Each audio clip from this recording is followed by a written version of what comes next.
جب بھی پاکستان کو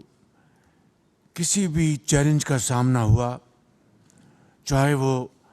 اندرونی یا بیرونی، تو پوری سیاسی اور مذہبی قیادت اکٹھی ہوئی اور یک زبان کے ساتھ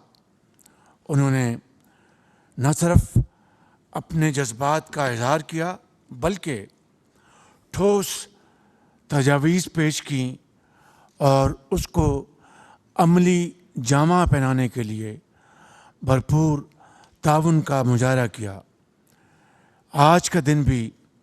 اس کی ایک روشن مثال ہے۔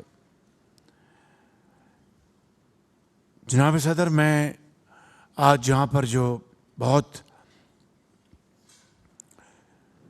اہم تقاریر ہوئی ہیں،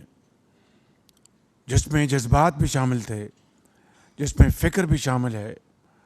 اور عقل و دانش بھی شامل ہے،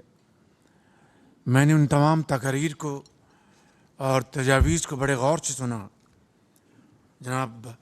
آپ نے خود اس کا آغاز کیا، پھر میرے قائد میاں محمد نواز شریف صاحب نے بہت ٹھوس باتیں کیں، جناب جماعت اسلامی کے امیر حافظ نعیم الرحمن صاحب نے بڑی مدلل باتیں کیں، مولانا فضل الرحمان صاحب نے، ابھی بلاول بھٹو صاحب نے بڑی پرجوش تقریر کی، اور ساتھ فردن سب نے اس میں حصہ ڈالا، جن کا میں نام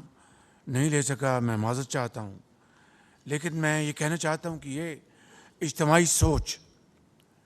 اور یہ فکر میرے لیے بہت، اور ہم سب کے لیے بہت حوصلہ افزا ہے۔